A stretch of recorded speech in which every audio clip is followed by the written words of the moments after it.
Good evening and welcome to the July 28th, 2026 meeting of the Marion County School Board. This meeting is now called to order. Mirroring and modeling the way our students begin each day, I ask that we observe a moment of silence at this time. Please join me.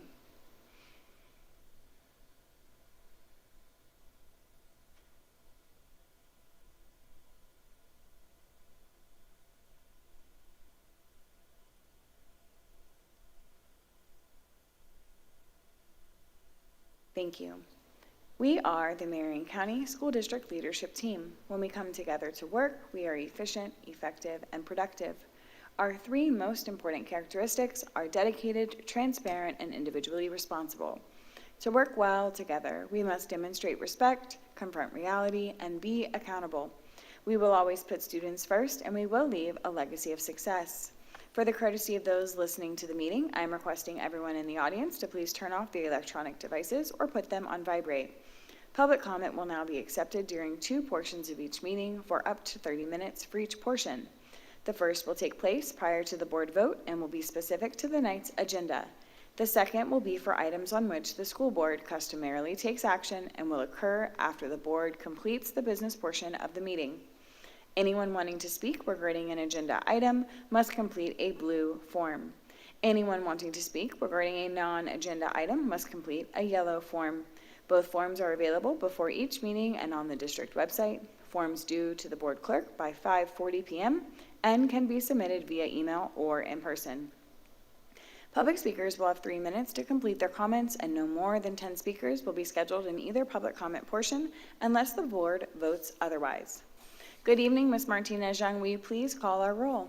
Dr. Allison Campbell, District 1. Here. Mrs. Lori Conrad, District 2. Here. Reverend Dr. Eric Cummings, District 3. Here. Mrs. Nancy Thrower, District 4. Here. Dr. Sarah James, District 5. Here. Attorney Jeremy Powers, School Board Attorney. Here. Dr. Danielle Burrows, Superintendent. Here. Dr. Brewer, would you mind sharing who's going to provide our inspiration and lead the Pledge of Allegiance for us this evening? Absolutely. Thank you. Mr. Whitehouse, our Deputy Superintendent, will come to the podium and introduce our special principal. Thank you, Dr. Brewer. Good evening, Board Chair, board members. South Marion High School represents a new beginning and a bright future for students in Marion County. Tonight, we are pleased to welcome the school's leadership team, whose vision and dedication will help shape the school's culture, traditions, and legacy for years to come. Please join me in welcoming the South Marion High School leadership team as they lead us in the inspiration and Pledge of Allegiance. We have Principal Ken McAteer, Assistant Principals Tony Maldonado, Dr. Sam McClain, Samantha Ingram, and Teresa McNair.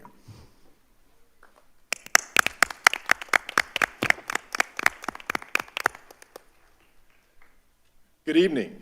We're very excited to be here this evening representing the first new high school in our district in 26 years. One of my favorite quotes for opening school each year is, "Let today be the start of something new." For the almost 2,000 students attending South Marion for the first time this school year, their first day will be the beginning of an exciting journey in a beautiful new facility with awesome teachers and strong parental and community support. This is also true for the nearly 47,000 students that will return to all of our schools on August 10th. For them, the same excitement will be felt. The anticipation of new teachers, new friends, and new learning by our students is what makes this time of year so special. At this time, I'd like to introduce South Marion's first student school board representative, rising senior Catherine Kate Viverito, who will lead us in the Pledge of Allegiance. Please stand.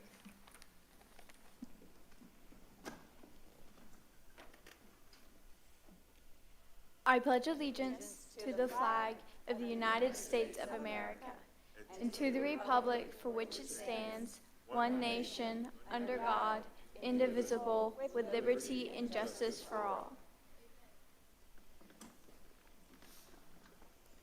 Thank you, and go Bears.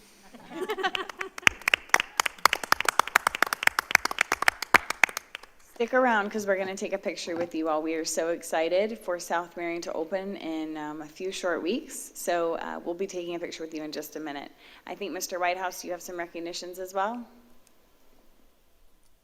Yes, Madam Chair, I do. Tonight, we are pleased to recognize a special group of educational leaders, our principals who are beginning their first year leading a school here in Marion County. While each of these individuals bring valuable experience and a strong commitment to students, stepping into the principalship is a significant milestone. It requires vision, courage, resilience, and a deep belief in the potential of every student and every staff member.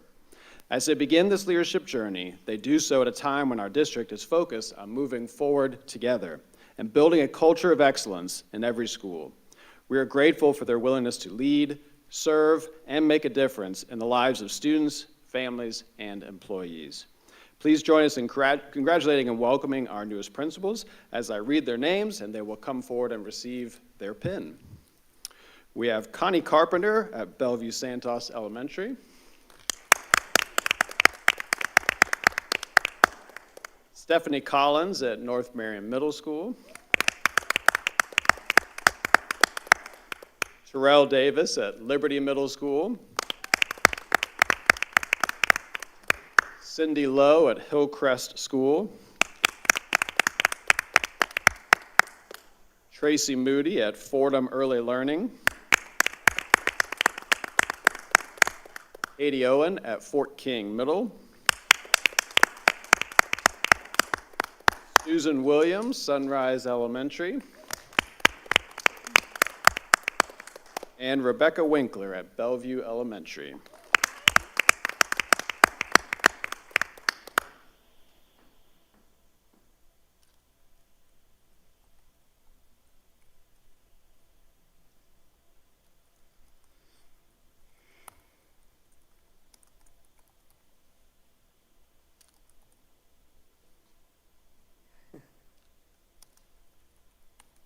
A big round of applause.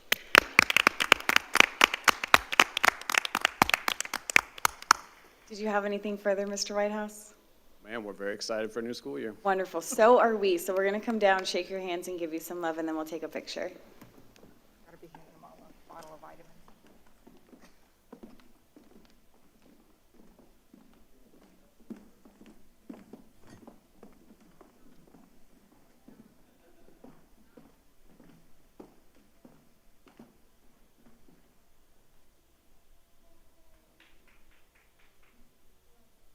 No, you guys come on, come on. I'll get them afterwards while you guys are walking back.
Elena. Did you get her email and print the copies? Of what? She sent an email like 10 minutes before. Oh, Campbell? About the recusal? I got him. I get him. I thought the meeting was at 5, so I got up early like you did, and then I didn't see the Oh, that's fine. email. I got it. We're good. Thank you. You're welcome.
2, 3, couple more. And good to go. Thank you.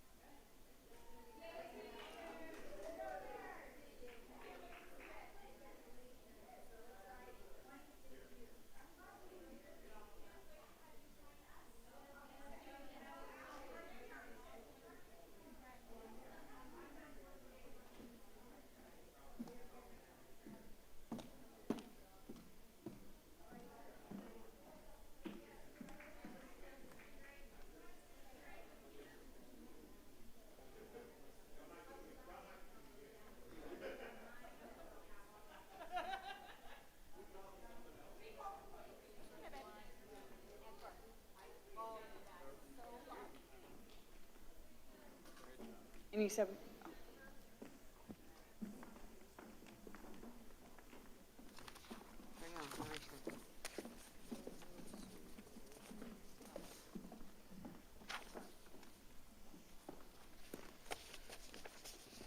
You ready for me? yes. Well, that was exciting. At this time, I recommend approval of the agenda for the July 28, 2026 school board meeting. So, May I have a motion on the superintendent's recommendation? Motion to approve. second. Motion by Board Member Conrad and a second by Reverend Cummings. All those in favor say aye. Aye. Aye. Motion passes 5-0. We'll move into the business portion of the meeting. Ms. Martinez, please provide the proof of publication for tonight's school board meeting. The notice for the July 28th, 2026 school board meeting was placed on the district website on July 21st, 2026. Proof of notification has been placed under proof of publication in board docs. Thank you. May I have a motion to approve the minutes for the June 18th, 2026 administrative briefing and work session? Motion to approve the June 18th minutes. Second. A motion by Board Member Thrower and a second by Board Member Cummings. Are there any additions or corrections to the minutes? Hearing none, all those in favor say aye. Aye. Motion passes 5-0. May I have a motion to approve the minutes for the June 23rd, 2026 school board meeting? Motion to approve. Second. A motion by Board Member Conrad, a second by Board Member Thrower. Are there any additions or corrections to the minutes? All those in favor, any discussion? Okay, all those in favor say aye. Aye. Motion passes 5-0. May I have a motion to approve the minutes for the July 9th, 2026 special school board meeting expulsions? So move. Second. Motion by Board Member Cummings and a second by Board Member Campbell. Are there any additions or corrections to the minutes? Hearing none, all those in favor say aye. Aye. Motion passes 5-0. Ms. Martinez-Young, do we have any speakers this evening?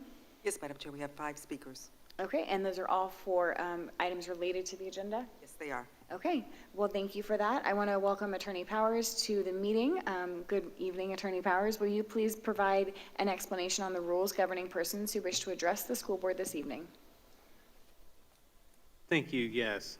In compliance with Section 286.0114 of the Florida statutes, the school board has adopted uniform procedures for public speakers who wish to speak at this evening's meeting, either regarding one of today's agenda items or a matter relating to the operations of the district. These procedures will ensure that the public has a reasonable opportunity to be heard on school board and school district matters. A written summary of these procedures is available from the table in the lobby. Public speaker forms are located on the same table.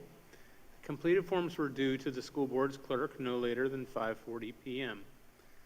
This evening's agenda item speakers will be called prior to business portion of the school board's meeting in the order of receipt by the school board clerk. For items not listed on the agenda, speakers will be called at the end of the business meeting. Before you begin speaking, please state your full name for the record and spell your last name. Each speaker will have 3 minutes, which is strictly enforced. When the speaker has 1 minute remaining, the speaker will receive a visual notice to complete his or her comments. Speakers may not yield their time to other people. Speakers and meeting attendees are expected to conduct themselves in a respectful manner. Therefore, verbal attacks and profanity are strictly prohibited. The board is here to listen to your comments only. You may be directed to an administrative staff member following the conclusion of your comments for further assistance to address your concerns. If there are matters dealing with student discipline, including expulsions, they will be scheduled at the conclusion of the televised portion of this meeting. Parents may address the board regarding a disciplinary matter at that time.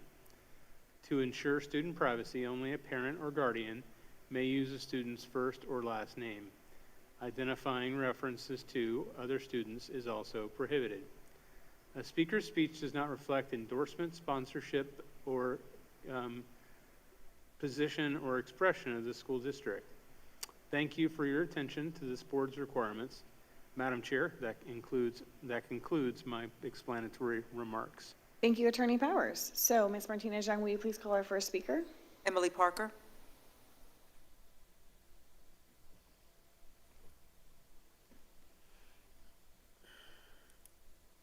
Good evening, Ms. Parker. Hello, my name is Emily Parker, P-A-R-K-E-R.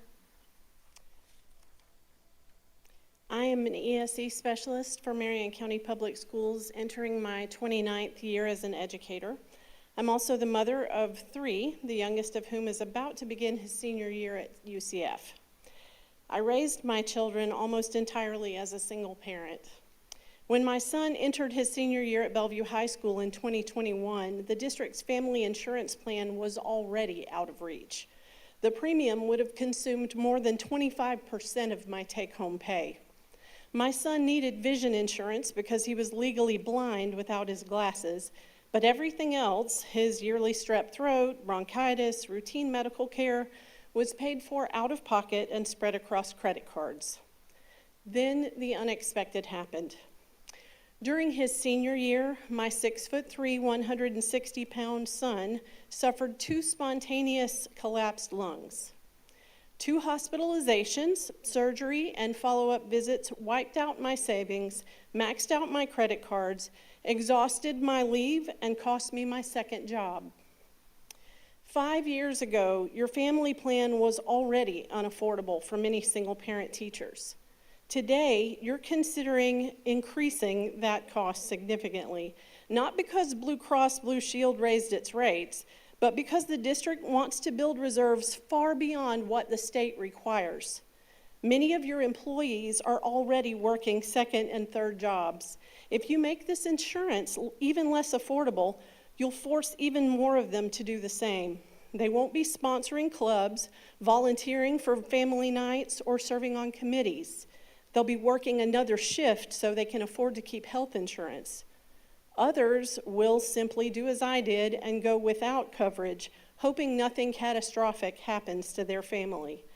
At 55 years old, going without insurance isn't an option for me. But I have to ask, have you considered what happens to the quality of education when experienced educators have to spend their evenings working somewhere else just to pay for the insurance provided by their employer? I understand that costs are rising everywhere, but this proposal isn't driven by Blue Cross Blue Shield's premiums. It's a choice. Tonight, you have the opportunity to choose the people who make this district work. Please reject proposed changes to the self-funded health plan. Thank you. Thank you.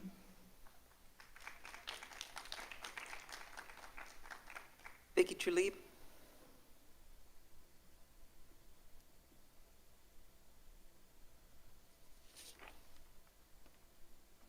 Good evening, Ms. Truly. Good evening. My name is Vicky Trulib, T-R-E-U-L-I-E-B. Good evening, Board. There's a difference between I need and I want. I need to drink water in order to survive. I want to drink Diet Coke. I need to have a shelter to protect myself from weather. I want that to be a house. You need 60 days worth of reserve for health care. You want to move extra money to the general fund. My friend's coworker was in tears over an increase that she can't financially support. I want no employee to be in tears over issues that can be prevented. Yes, preparing for a worst-case scenario can certainly be a wise decision. However, now is not the time for that. You have spent the past 2 years callously balancing the budget off the backs of teachers, and that practice needs to stop now. Last year, you eliminated positions so that classrooms would absorb a couple extra students per class. Then at the end of the year, to prepare for this year's budget, you had elementary schools cut 1 unit and secondary schools cut 2, which again increases class sizes and teacher demands. Now you want to increase health insurance, not out of necessity, but because it seems like a good move for the future. I believe in planning for the future, but only if the present allows me that opportunity. Our present does not allow that opportunity for you.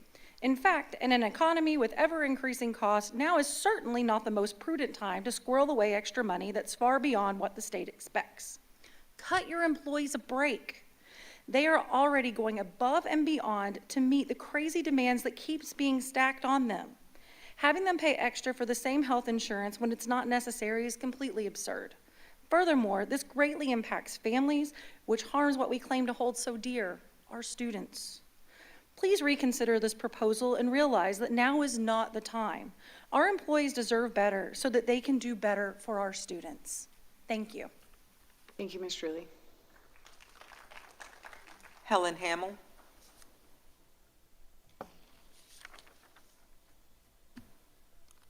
Can you repeat the name? Helen Hamel.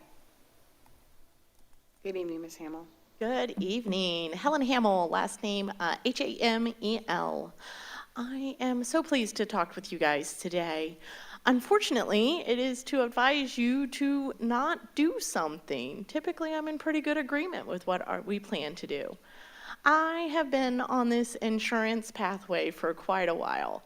I joined the insurance committee back when we were first making this decision to go to a self-funded option.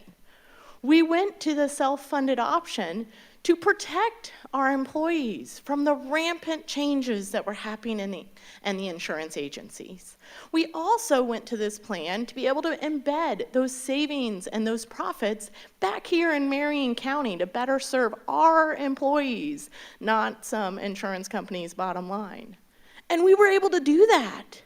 Over the last 2 or 3 years, we have increased coverage options for our members. We have decreased deductibles and premiums, especially for family coverage. And this has made such a difference to our employees. It's not just teachers like myself, but you have to understand, our insurance plan funds and supports employees from all echelons of Marion County Public Schools. I hate to say it, but I'm one of those freeloaders. I'm a single person on the free plan. So I am blessed that my plan isn't changing. Thank you. But what I can see is that my peers and my coworkers and my bus drivers coming to school every day and my custodial staff coming to work every day, who don't make quite as much as I do, are going to be facing the same increases that teachers are going to be struggling to make, and we are lucky enough to make just a little bit more. So please, reconsider these proposed changes to the insurance plan. Let's stick with the goals of that self-funded option. We made that decision, and it was a good decision. It took some work for the first couple years to get things started and rolling and build that balance. We've got a strong enough balance in the insurance fund. Let's keep that. Don't settle the budget on the back of the employees, many of whom are going to be struggling to make it enough as it is. We're all facing inflation. And unfortunately, looking into the future and after that budget presentation, I'm just not going to guess that there's a lot out there for salary increases to match that inflation. So please, don't settle your budget on the backs of the employees. Keep us in mind. Reject these changes to the self-funded option. Let's stick with what works. Let's stick with what serves our employees. Changes are not needed at this time. Thank you. Thank you. Nancy Steigner.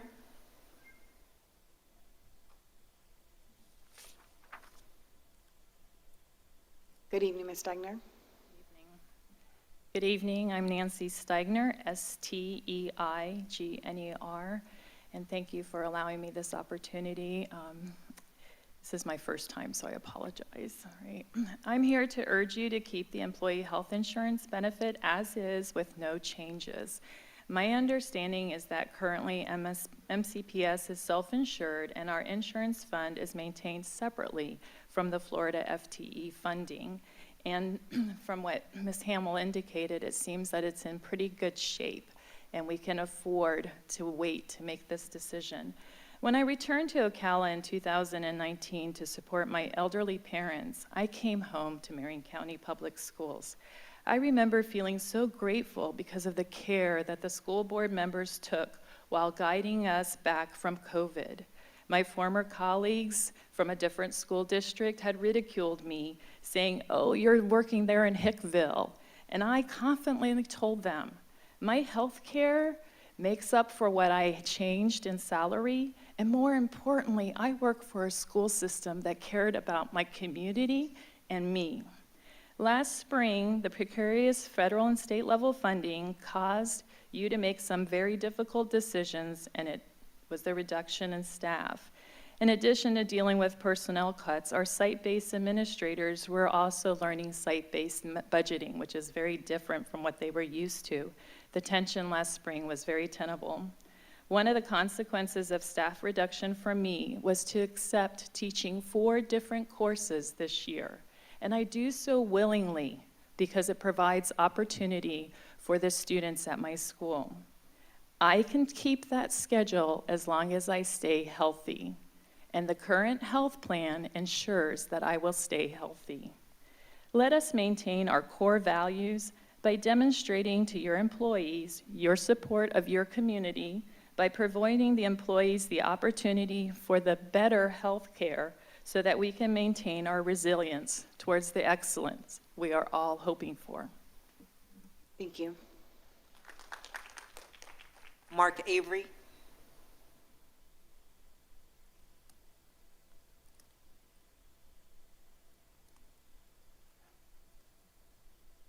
Good evening, Mr. Avery. Good evening. Mark Avery, A-V-E-R-Y. I'm the president of the Marion Education Association.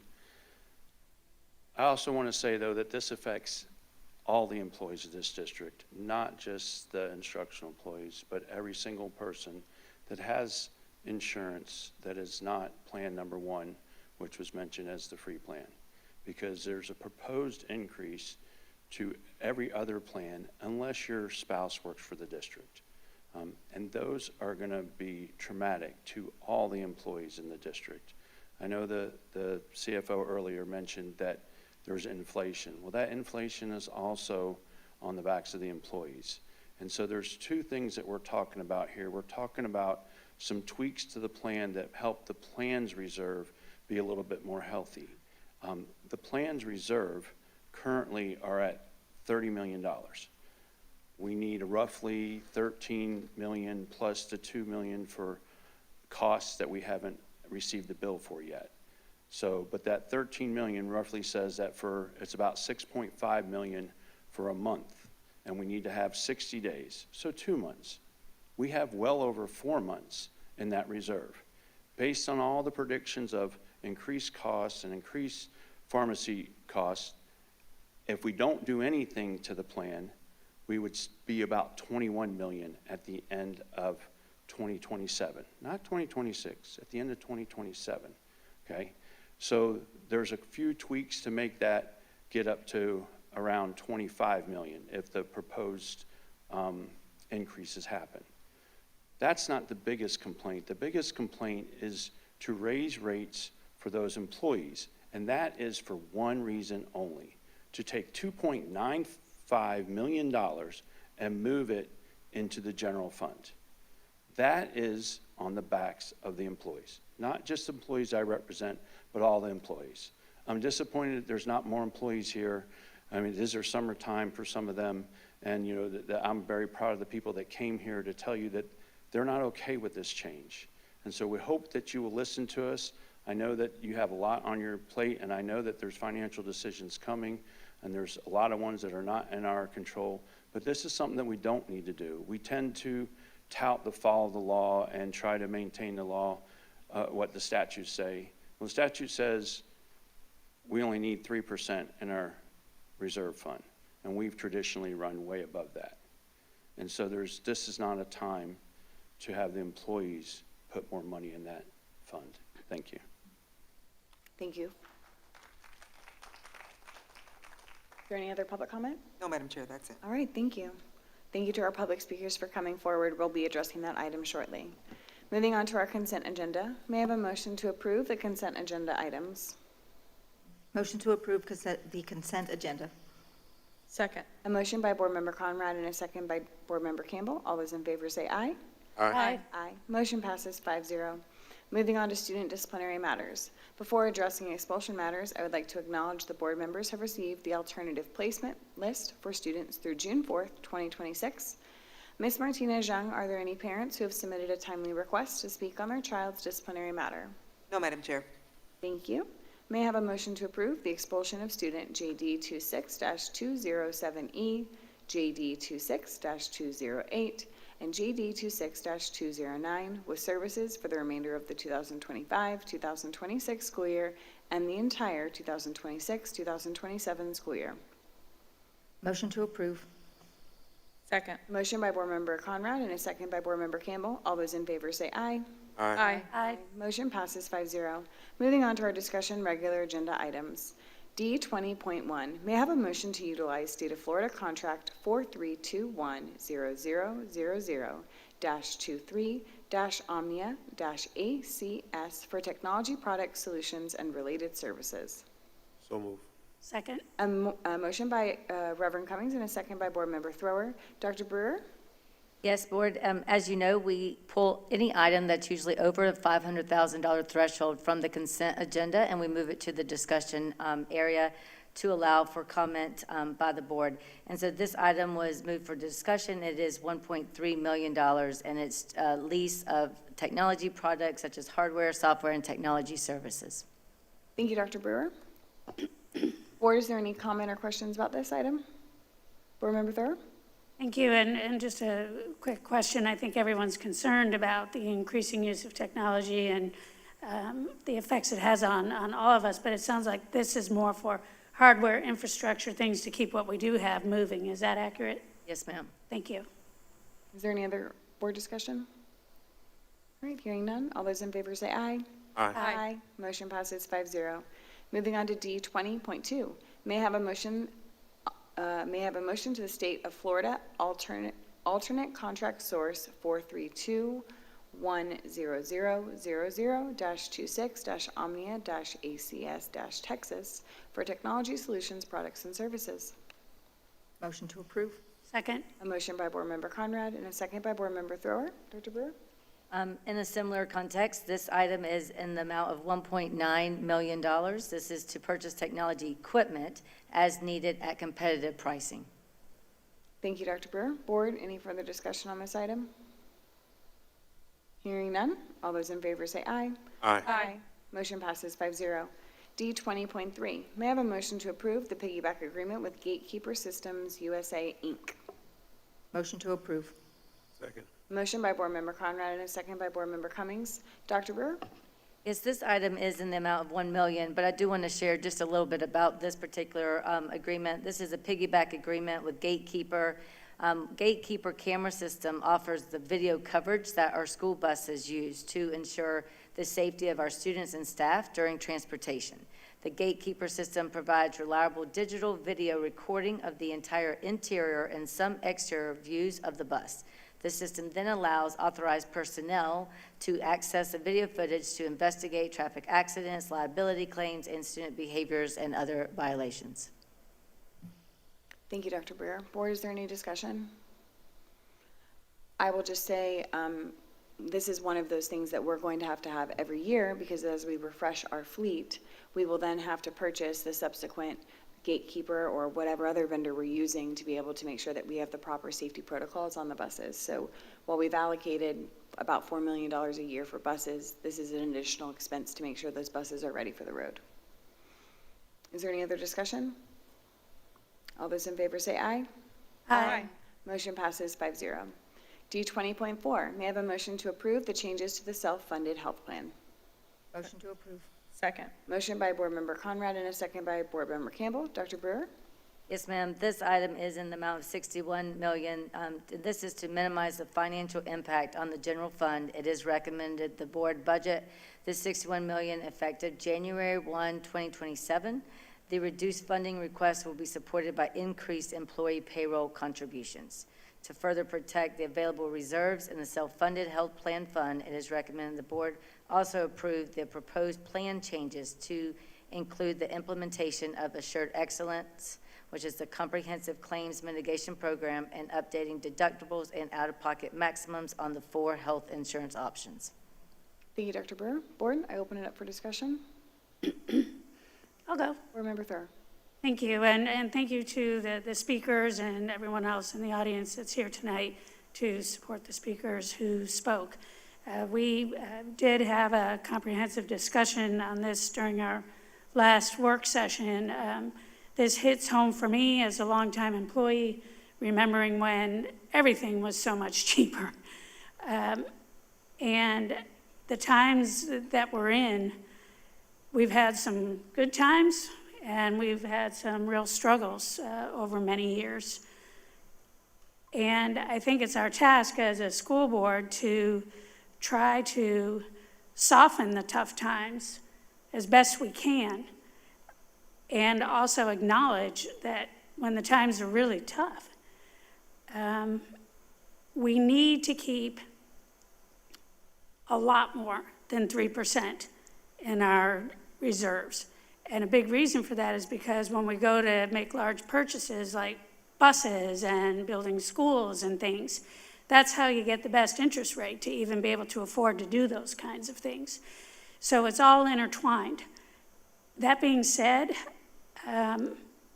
after thinking about it a lot myself and hearing what was said by the speakers this evening, I would like to propose 2 things for the board to think about.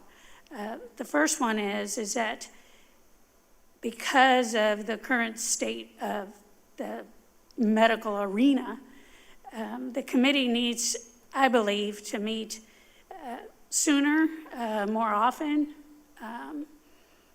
and get that ball rolling because for next year, because I don't think that this is going to get better anytime soon. And we have to continue to try to be as visionary as we have been already, to look for all of the options to try to maintain service or enhance service while still holding the line on costs or trying to decrease costs when we can. I was part of the board when we went to the self-funded option. It was a little scary, but it ended up working out well. I was thrilled that we were able to decrease deductibles. You know, that was a good time for us. I wish I could say we're still there. But the second thing that I would like the board to possibly entertain, and I put this in tandem with starting the meetings again, the committee meetings of the insurance committee as soon as possible, to entertain the idea of maybe meeting in the middle here. I don't know that I can really say with confidence that maintaining things exactly right the way they are, with the way things are, is the wisest choice. But I hear everyone. Nothing is very easy right now. And if we can do anything to try to soften the blow a little bit, then maybe that can be, maybe we can find coalition. Propose change 1 rather than propose change 2, and look to start meeting again as soon as possible and keep working this. So that's what I'd like to throw out there. Thank you, Board Member Thur. Reverend Cummings. Thank you, Madam Chair. And I think I shared my concerns with this move at our work session, that I'm just not in agreement with this. I just heard Ms. Thor's recommendations, and those are very, very thoughtful recommendations. But I look at the state of where we are right now, and I appreciate the recommendation that came from Mr. Rios and the team and all those that put the work in. And I'm not the expert in that, but what I am is I recognize the time that we're in, and we're in a state where gas is almost $4 a gallon. Everything's rising. Inflation is rising. At this time, I don't know that this is the time that you do something like this to staff, to create another financial burden, as you heard the example tonight of someone being one catastrophic situation from basically being bankrupt. And so I don't want our staff to come to work stressed about those types of things. Yes, we did some great things with reducing the deductibles in the time and putting in a self-funded insurance plan. But is this the right time? Is this the prudent thing to do? Could there be some type of mid-ground meeting in there somewhere? I don't know, but I could tell you that tonight I won't be voting in favor for it. Thank you, Reverend Cummings. Dr. Campbell? Thank you. So as the board's liaison on the insurance committee, I want to first thank the folks who were here who sit on that committee with me, because we see each other on the little box and not always face to face. So, and I know Mr. Avery was grateful that I said some things so it kept him from having to say all the things that we all talked about in the work session just recently about this. I want to first explain a bit about the middle ground that has already been reached. And so if you look at the proposed plans, and we have, it's all uploaded in board docs, and there were, I believe, 12 different options, if I'm not mistaken. And each of those would have cost a certain amount, and employees would have been paying and paying more than what they currently are. Of those 12, 4 of them maintained a free plan for single individuals. And they also, the one that we've chosen also is if a spouse is also employed, would actually have a reduced rate. The one that's being proposed, let me say that. I understand the challenges, and I understand that we have additional opportunities. We had an email from an employee who expressed many of the same things that were expressed this evening for a single parent with a child on the plan, how expensive that is, and how much more that will be. That employee was unaware of the Sanitas option that has the no copay, and that might be an option for her and her family. We also have the Assured Excellence that's coming on board. We have lots of additional things that can save employees money that may not be taken advantage of. So let me say all those things. What I also want to say is, just before this meeting, we had our special school board meeting where we approved the tentative budget.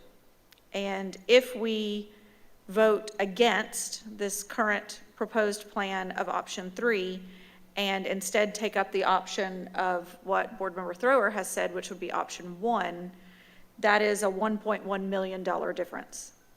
And when you approve a $1.23 billion budget, $1.1 million doesn't sound like a huge amount of money, but we also have talked about the differences in the operating fund of the $668 some odd million. So $1.1 million is certainly nothing to sneeze at.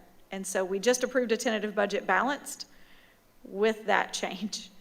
So if the board chooses this evening to vote against the proposal, I know that our finance team has a lot of pencil sharpening they're going to have to be doing, because that is not a small amount to sneeze at. Those are the kinds of things, and I'm not trying to be negative against anyone sitting up here, but those are the kinds of things that probably would have been helpful before they presented a tentative budget to us this evening. If we thought that we were going to vote against it, there's just a lot of work that has to go in to find $1.1 billion in a matter of a week. So for those reasons, I'm going to go ahead and vote for this, though I understand the challenges that have been expressed. What I also will say is I believe it will be imperative that our partners who work with us have an extensive communication campaign, way more than we've ever done before, on all of the options that our employees have, with Assured Excellence coming on board, with Sanitas being a no-cost option. All of those things, our employees not only need to know them, they need to know where they're located and how they can access them, because that was the issue that the employee who reached out to me said, oh, I heard about that last year, but I don't even know where it was. So how can they use it if we're not actually telling them? So for all of those reasons, I will be voting in favor of this evening, with the understanding that our communication campaign on all of the options for health benefits for our employees has to be communicated even more extensively than we ever have before. Thank you, Dr. Campbell. Board Member Thrower. Thank you. I just wanted to respond as it was something that I brought forward. And thank you very much, Board Member Campbell, for talking about communication, because we are just in an era where things are hard. And if there are opportunities and options to reduce costs, we need to make sure that, and sometimes it's frustrating because you think, how much more information can we push out? Well, I think that's half the problem. We push out so much information that sometimes things get lost. But this is clearly a major issue. And I wasn't sure that I was going to vote against this tonight. I'm still not sure that I'm going to vote against it tonight. But this is very real stuff for our employees. And in the end, it's our employees that, make this company work. But at the same time, we've been well briefed on where we are with the budget and the fiscal cliff that we have looming, and the fact that $150 million infusions from the federal government don't come along all the time. And once that money is spent down, employees that were hired and maintained with that money is no longer available. We're definitely in some headwinds here. It reminds me a little bit of when we went through the Great Recession, and that was painful. And I would love to try to do whatever we can to try to soften the blow. And that's why I proposed a potential compromise. All the points you raised as the board member that serves on the committee are completely valid. And so it just makes it a really tough decision when, even as a single person, we're looking at increasing the deductible from an already pretty insurmountable for most people, $2,000 to $2,500, it just makes it out of reach. And I wanted things to be in reach for our people so they can stay healthy and come to work and do all the things that we're trying to do for kids. So this is a tough one. Madam Chair. Madam Chair. Yes. So I heard Dr. Campbell, and again, I still hear Ms. Thrower. The question for me is this the right time? We're not just talking about teachers. We're not just talking about administrators. We're talking about every employee in this school district. Some make awesome salaries. Some just make barely over minimum wage. And so you're saying we're going to put this on them at this time. And again, I understand the numbers that came from through the recommendation.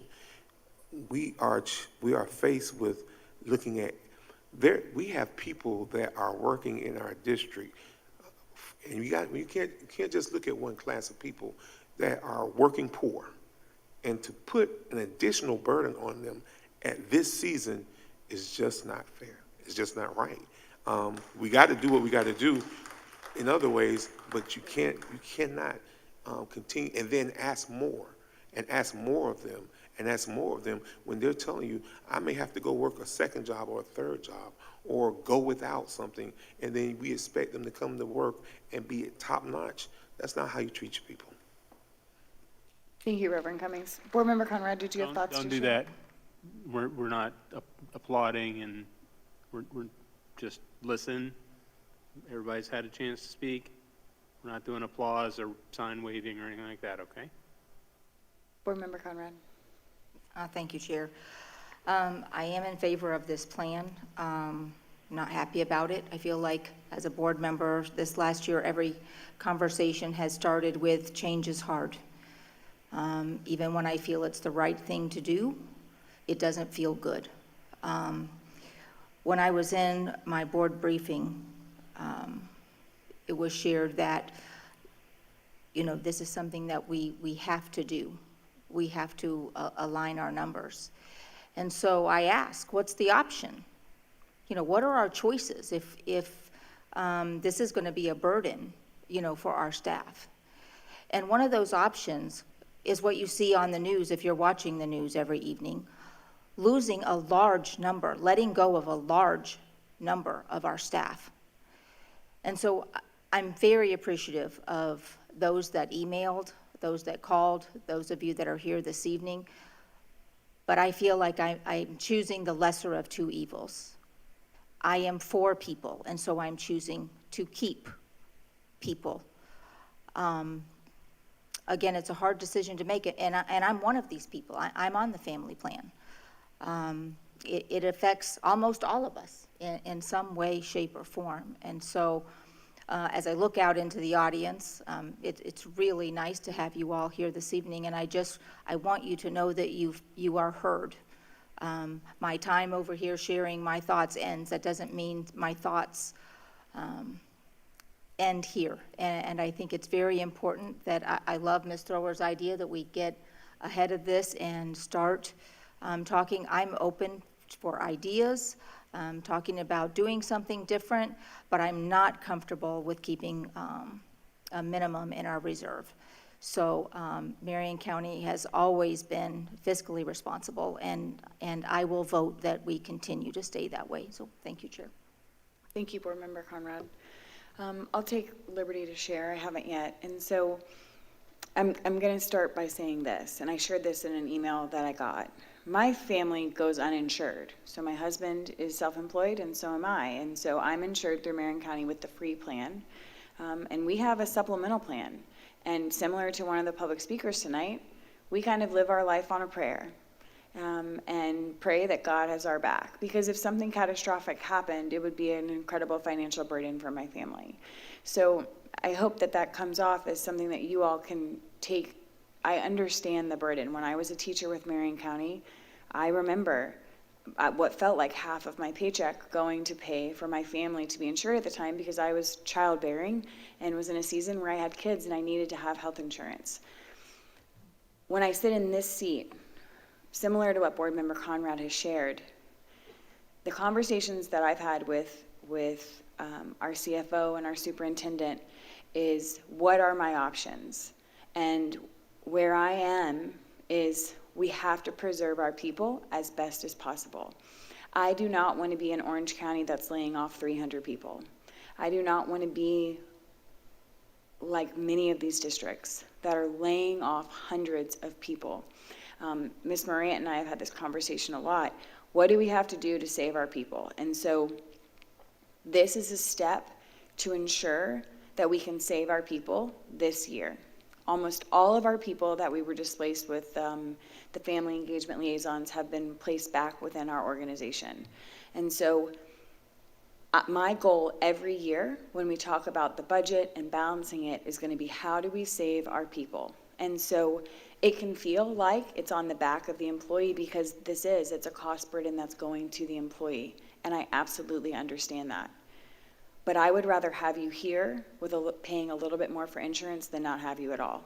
And that is the reality that this district is facing. And so I am in complete agreement. I would love for the conversation to start and be a regular meeting, because really I would love for us to have the conversation with our bargaining units and get your feedback. This is where we are. Would you guys prefer reducing force by this many people, or this option or this option? And we talk about, these are the options we have to take. Please give your opinion to help inform the board. I think that that is a wonderful idea, because the reality is we have to balance the budget and we have to figure it out. And so what we have in front of us is the reality of that conversation. I do believe now is the time. I think that it is not wise to put ourselves in a position where we may not have enough money. We can disagree on that, and that's okay. But the reality is, I don't ever want to be a board member that doesn't have the money we need in reserves to make sure we can pay our bills and pay the benefits for our employees. So that is my personal take on it. And what I hear is 3 board members in agreement with what's been presented forward. Was there any further comment about this matter? Board Member Thrower? Thank you. I hear as well that there's 3 board members that are in favor of it, so there's really no point in offering up an amended motion to consider the middle ground of 1, because it's going to fail. So we are where we are. All right. Is everyone prepared to vote? We'll vote. All right. All those in favor say aye. Aye. Those opposed? Nay. No. Motion passes 3-2. Moving on to item D 20.5. May I have a motion to approve the compensation amendment number 5 to the construction manager contract guaranteed maximum price GMP for unforeseen subsurface void investigation, remediation, and site restoration related to construction of new high school, CCC, now known as South Marion High School, Project 24-105. So move. Motion by Board Member Cummings and a second by Board Member Conrad. Dr. Brewer? Thank you, Chair. This item is in the amount of $671,917. Mr. Whitehouse is here and is prepared to just provide the community information about this item. You all have been briefed on this already, but he's ready to go. Thank you. Mr. Whitehouse? Thank you, Chair. Again, just as a recap, this amendment is providing $671,917 in capital funds to address unforeseen subsurface void conditions that were discovered at South Marion High School.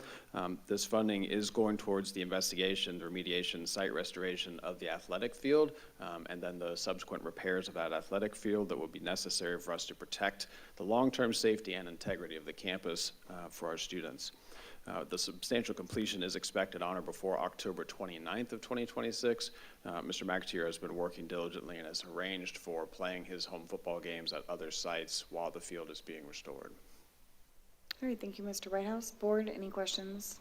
Chair, I'll be recusing myself from this vote. Okay, Board Member Thrower.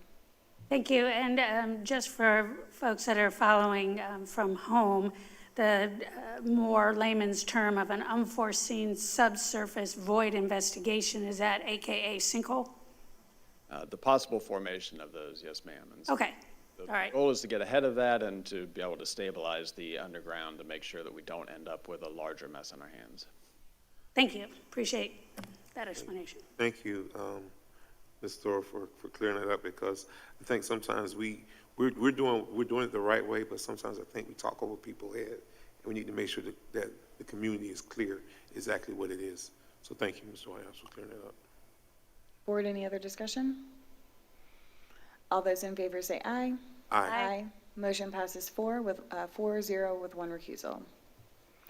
D 20.6, may I have a motion to approve the Adult General Education AGE Grant Application 2026-2027? Motion to approve the grant application. Second. A motion by Board Member Thrower and a second by Board Member Cummings. Dr. Brewer? Yes, thank you. Again, we pulled this item because of the dollar amount. It's in the grant application is in the amount of $650,511. This is to support our GED program that is housed at Marion Technical College. Wonderful. Thank you. Board, any comments on this? Okay. Hearing none. All those in favor say aye. Aye. Motion passes 5-0. C 13.1, may I have a motion to approve expenditure exceeded for North Florida Buying Group NFBG for main food and supply items and USDA commodity processing via the Alachua County Public Schools RFP 23-24. Motion to approve. A motion by Board Member Thrower and a second by Board Member Conrad. Dr. Brewer, did you have additional items? Yes, ma'am. This is a positive increase. We served 99,492 meals this summer, which was much more than we anticipated, but a very positive need was met in the community. And so with this high level of participation, we do need to increase this amount in the amount of $150,000 for the remaining of this contract. Okay, thank you. Board, any discussion? Thank you. And this is to support the success of the summer feeding program. Yes, ma'am. Okay. And I appreciate the explanation. It does kind of line up with what we just, voted on. There's a lot of need in this community right now, and I just continue to look forward to finding as many creative ways as we can to support our employees and to support the community so we can get our kids educated and keep good people around. Madam Chair. Yes. Madam Chair, this is, again, I'm in complete favor of this. I think as I look throughout this summer, there are some kids that would not have been in a good situation had it not been for our summer feeding program. So this is a necessity, and I'm just grateful that we're able to provide this service through the summer feeding program for these kids. They really need, there are some that really, it's the only meal that they can count on, so it's necessary. Thank you, Reverend Cummings. Any other comment from the board? I'm just grateful we continue to expand the offerings and make it available to more families so that our students can be well fed in their time off in the summer. Hearing no further discussion, all those in favor say aye. Aye. Aye. Motion passes 5-0. C17.3, may I have a motion to request an expenditure increase additional site work for Westport High School's synthetic turf field project? Motion to approve. Motion by Board Member Campbell. Second by Board Member Conrad. And Dr. Brewer? Yes, ma'am, thank you. I pulled this item even though it does not meet the dollar threshold because I wanted Mr. Donnie Tucker to come to the podium and to provide some additional information about this project at Westport High School. The dollar amount is in the amount of $223,826, but he was able to contract to speak with AstroTurf today, and they have agreed to send us an updated proposal in the amount of $15,000 less than this 223 request. Our contract will not change because as all contracts it's up to the amount. And so we will just ensure that our requisition to them does not exceed the 15,000 less than the 223. Mr. Tucker? Good evening, Mr. Tucker. Good evening. Thank you, Dr. Brewer. This is actually the second decrease. So the original proposal was for an additional $223,000, and I spoke to the company the first time. They sent us an updated proposal for $199,000. Well, I spoke to them earlier today, and they've agreed to knock it down another $15,000. So it would take it to whatever that is, less 199, less Like 15,000. So 185, 184. 184, something to that effect. Don't quote me on that. That's correct. So that's where we are at this point. And would you mind expanding on the reason for the increase? Yes, so there was the original proposal for all the work that was going to be done was basically 1.7, was what was approved sometime in May, right? May 26. Correct. So this additional money was for an option that we had to choose, right? So, but this is work that has to be done. So it wasn't part of the original construction project. It was something that they came back and they made it an option. Well, the option was overlooked. It wasn't checked. That box wasn't checked when we looked at the original proposal that you guys approved in May. So when I caught that, it was like, okay, well, now we have to go back for this additional money and to meet the needs of something that had to be done. So the milling of the track, this is for the milling of the surface and additional asphalt put on top so the rubberized surface can be put on the track. So that's pretty much, does that answer your question? Yes, thank you. Chair, if I can add, and the timeline is incredibly important because of the games and the season taking place. So that's why this, your approval is greatly appreciated this evening. And they have, if nobody has seen it, they have started doing stuff over there. They've been working since last Thursday. So they're making some good progress, but this is something that has to be done quickly. Understood. Board, is there any discussion or comments on this item? Board Member Thur. Thank you, and thank you, Mr. Tucker, for your good work in reducing the cost, because I continue to be of the mind that when we are getting quotes from companies that are supposed to be experts, they should have just realized that it was going to take this milling and put it in with the regular contract. And it's the second time in my recent memory that, we've been asked to approve additional money for additional site work for things that, in my opinion, probably should have been part of it the first time. So I really appreciate you going back with them and getting what you could, and now we can still stick to the timeline and start playing our games, and I know the community will be happy about that. Thank you. Thank you. Is there any other comment from the board? Dr. Campbell? Thank you. I'm just going to say I'm grateful that we are moving forward with this project. It's been a long time in discussion and been a long time coming that this board has committed to doing this work for these outdoor athletic facilities that so desperately need this work. And so this will be our first rubberized track. well, I guess South Marion technically is, but first one on an existing traditional school that was a traditional school in 25-26. So this is needed for these students, and it will benefit all students, basically. I mean, not just our track athletes, but Westport certainly has plenty of them. But it'll benefit all of our students who take PE and physical education and all the things that happen. So just grateful for the work that's being done. Thank you, Mr. Tucker. Thank you. Board, any additional remarks? I just want to thank Mr. Tucker for our discussion and our focus on ensuring that we are making our athletic facilities stronger and better for all of our students across Marion County.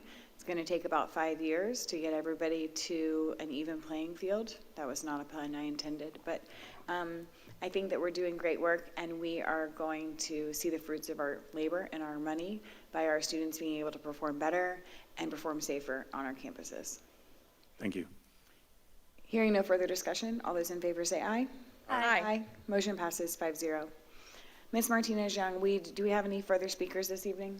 No, Madam Chair. All right, thank you. I will move into meeting reminders. The next administrative briefing and work session is scheduled for August 6th, 2026 at 9 a.m. And there's a school board meeting scheduled for August 11th, 2026 at 5:30 p.m. I'll move into committee reports and concerns. Ms. Martinez-Young, anything from the clerk's office? No, Madam Chair. And Attorney Powers? Nothing from legal, thank you. Dr. Brewer? Yes, thank you. In the consent agenda this evening, you approved a grant, a reimbursable grant. It was titled Thrive Tutoring, powered by the United Way of Marion County. So I'm exceptionally excited about this particular grant. The funds will be given to seven of our schools, and the principals will be able to hire their own tutors to work directly with the students during the school day. So we're excited, and we appreciate our partnership with the United Way. Also have a couple celebrations. Last Thursday, we had our summer graduation, which has been, this is our third year doing that celebration, and it's exciting. These students have overcome more sometimes than many adults have in their entire life. So we're incredibly proud of these students. We had 28 of our students from traditional high schools, and then we had 50 from the Marion County Acceleration Academy. So it was a great night, so thank you all for being there. We also have Bellevue Middle School's FFA won the state championship in conduct of chapters. And so now they are competing in the nationals in October. So that will be exciting to watch their journey. Also, you might have seen in the news this weekend, but we had a group of young student athletes that won the flag football 14 and under championship, national championship. So those are some of our students, and so we're incredibly proud that they represented us so well on the national level.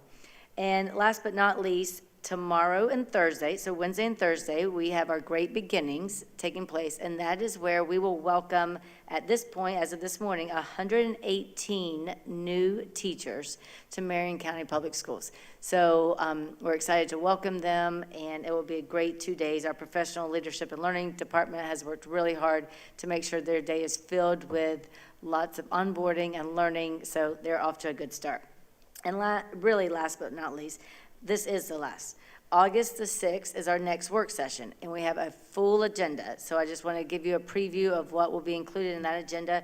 As Mr. Welsh said, he will provide the budget, the first part of the budget, which will also include an overview of COPS, our Certificate of Participation.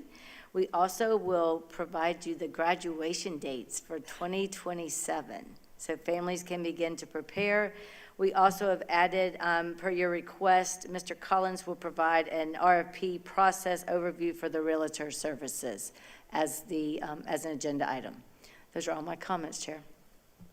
Thank you. Board Member Thrower.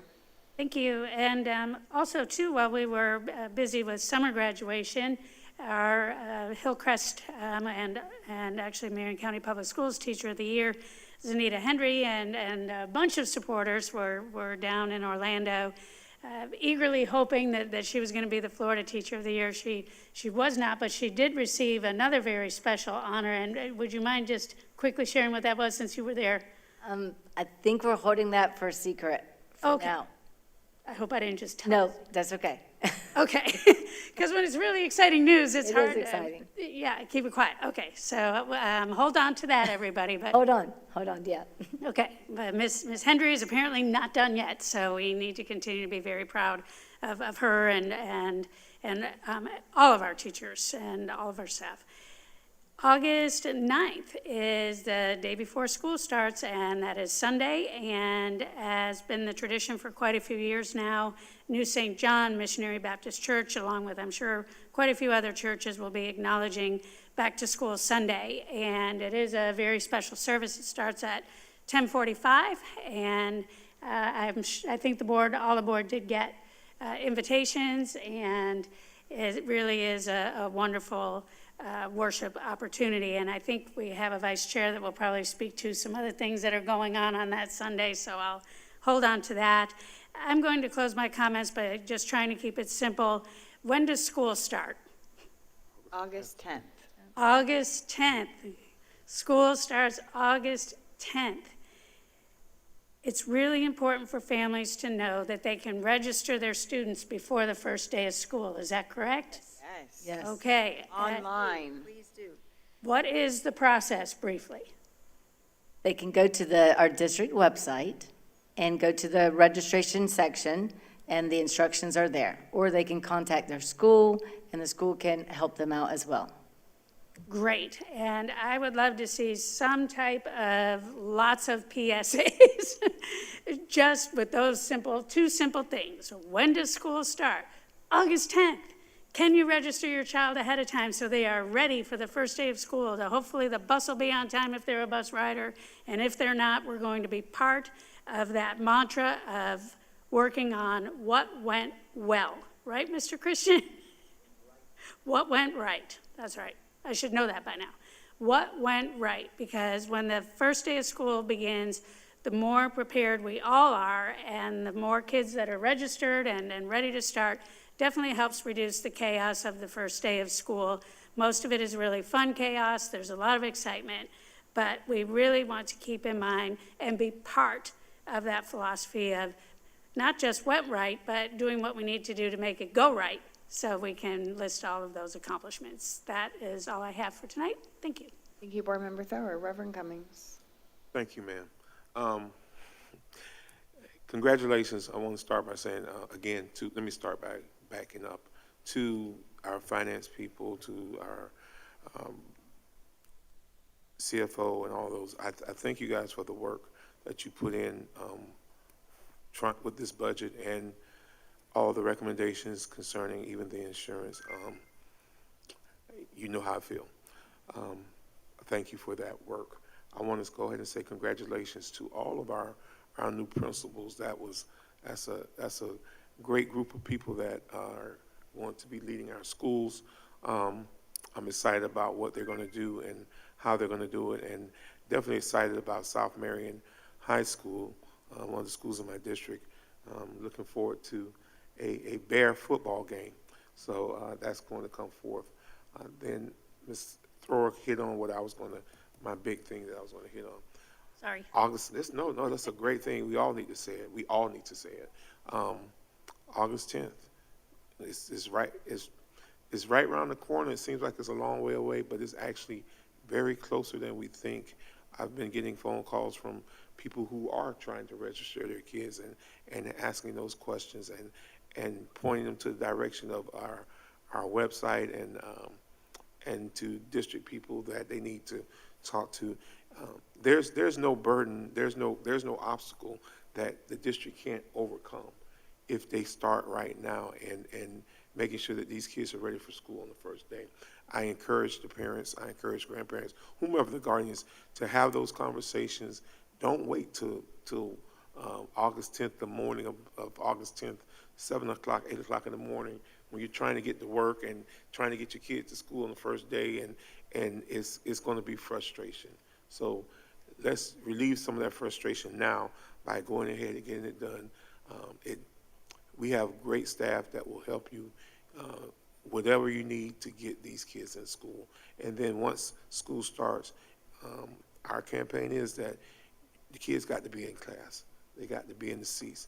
Their butts have to be on the in the desk.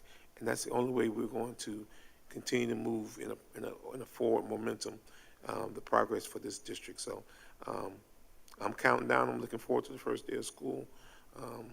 And I got a grandson that's going to be starting at an early learning academy this year. I'm praying for that school. I'm praying for that school because I know he does at my house. So he's going to be good because Grandpa don't play the radio. So call me. So, but we're looking forward to him going to school. So those are my comments. Thank you, Reverend Cummings. Dr. Campbell. Thank you. Not trying to rehash some of the wonderful things that have already been mentioned. It was great to see our new principals this evening. Not only is school starting on August 10th, but we also have orientations for new students and those kinds of things happening all next week. So make sure you check your school calendar on that too, so you can go and actually learn more about the school before the first week of school. So please check the calendars on those items too. I also noted, I believe August 6th, Dr. Brewer, you're also bringing to us the school assignment recommendations. Yes, ma'am, I am. Okay, perfect. Just wanted to make sure of that. August 9th, you've already touched on the new St. John. You'll touch on the other piece, so I'll leave that there. I also wanted to just mention there has been some community conversation about my continual recusal during votes that relate to Wharton Smith, and though I have expressed this before publicly multiple times, I will express it again publicly. Long before the school district ever started doing any construction or knew we would have money to construct schools, I started working a contract, my public relations business, with Wharton Smith, and I've been doing that for some other work that they have here in the county that they're doing specifically for Marion County.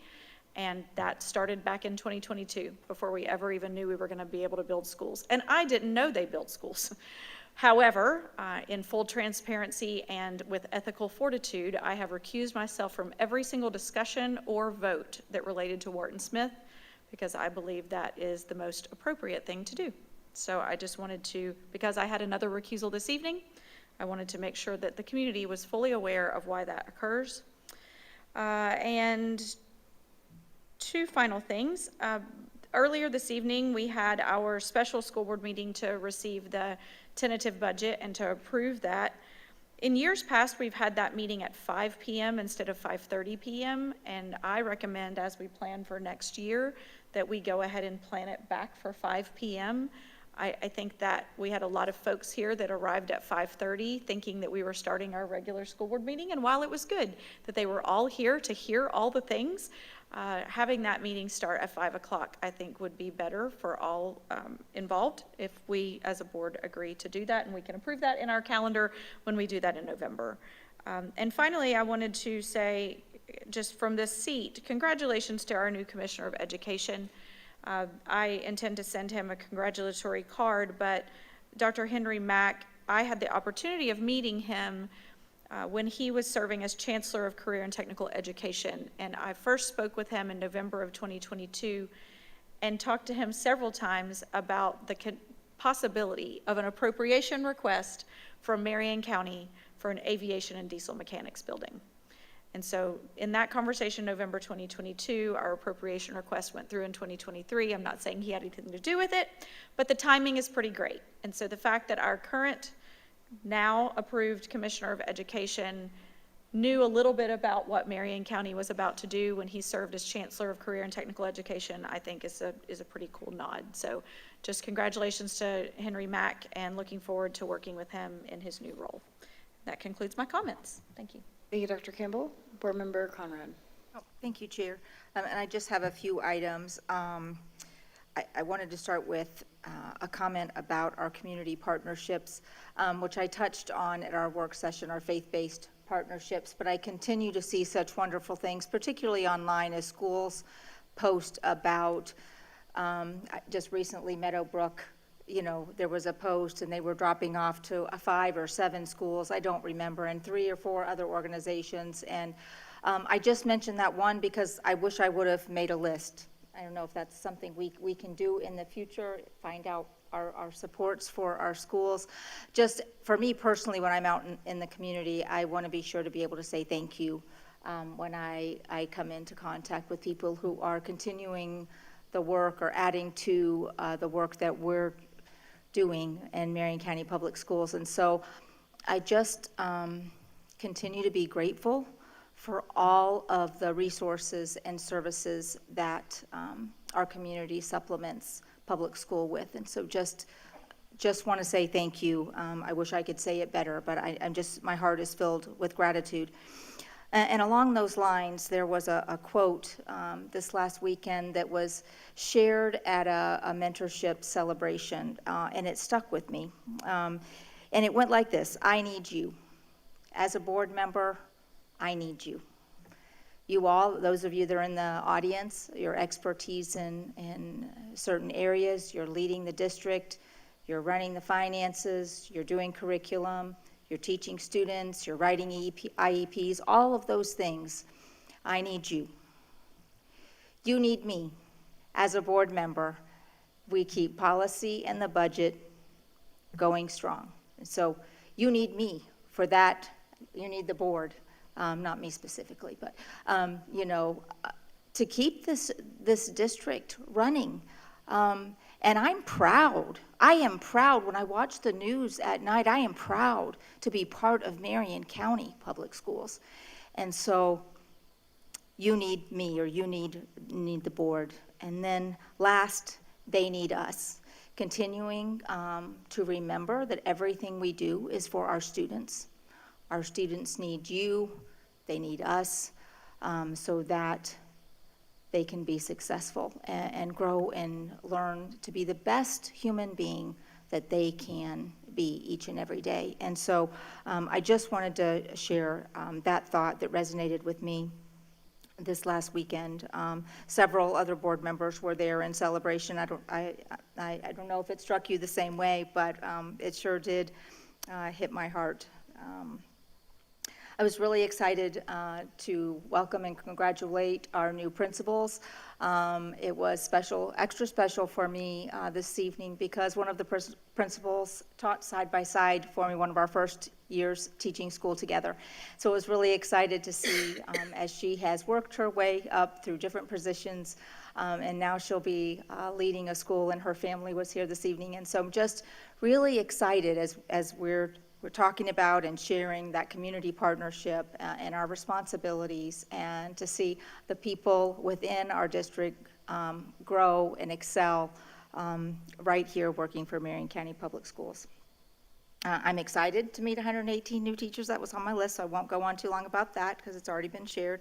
Excited about that. And we also have Pop and Drop for school supplies for our teachers coming up to just the Public Ed Foundation supporting our teachers. Another group, nonprofit, supporting the work of what happens in Marion County Public Schools. I will just also share that our teachers come back Monday. It's a heavy lift. Everybody's excited to be back usually, mostly excited, but it's a lot of work. It's a lot of work getting ready for kids to come on the first day of school. So just wanted you all to know that I'm thinking about you, and I know it will be great. And last but not least, the board's let me, they've allowed me to share about 3G Sunday coming up on August 9th, that you can sign up online. You're welcome to email me or text me if you'd like to participate. It is one of my favorite events or days out of our year during the school year. And so we divide up and go to different school campuses, and we pray over classrooms and offices and guidance offices and cafeterias and football fields and all of the places and spaces that our students interact and engage with each other. And so I really love having that opportunity to be on school campuses, particularly public school campuses, before school has even started. So I just invite you to reach out if you'd like to be part of that wonderful event. Please feel free to reach out. Chair, that's all I have. Thank you. Thank you. Well, at this point, they've about covered it. So I'm really excited to be a part of the multiple church services on the 9th. Pop and Drop is coming up this week. Lots of back-to-school activities in the next week. So what I'm going to say is this. The bus routing is still happening. And so your child's arrival time and your child's pickup time are not going to be in the app just yet. And maybe we could provide some information to the community about when that time is going to be available, because I know that's very important to families. And the other component to this is your bus is going to be late on the first day of school, because 5-year-olds who are coming to us for the first time have to get a little special band on their wrist so we don't make sure we don't lose them and they don't get off at the wrong place, and it's just very important.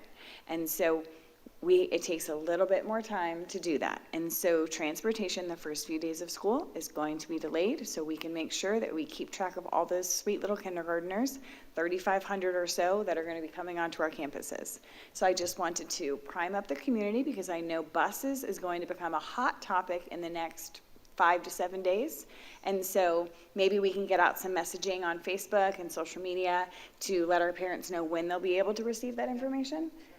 Because I know that they're going to be asking, and then we just ask for patience the first few days as we navigate little people and making sure they get to the right places at the right time. So that will conclude my comments. The board did a wonderful job of summarizing a lot of the accomplishments this evening. So there being no off-air public comment and there being no further business, may I have a motion to adjourn?